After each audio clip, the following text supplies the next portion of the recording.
Minsan, ang sabi niya sa akin, sandali na lang. Akala ko naman ay sigurado na ako handa kong tanggapin ang kanyang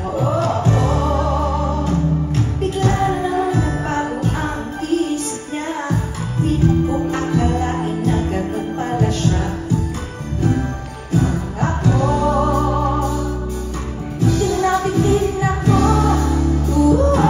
Hindi ko na alam kung magkakaya ko pa. Di bale na lang kaya. Ako magkakaya ang nasa puso niya.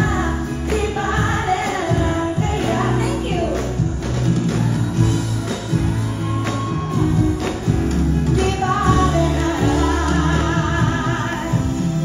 Ngayon, araw-araw na lumipas ang panahon, kalimutan ko siya'y malayo sa isip ko. Di kaya pinaikot niya lang ako.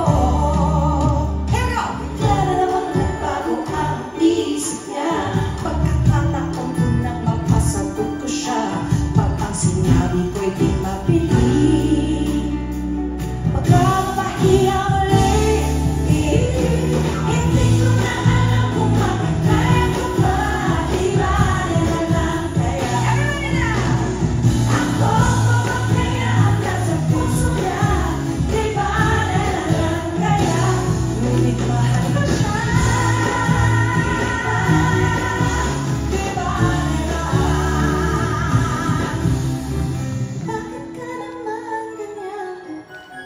Ano pa pa namang paraan? Pero kung kailan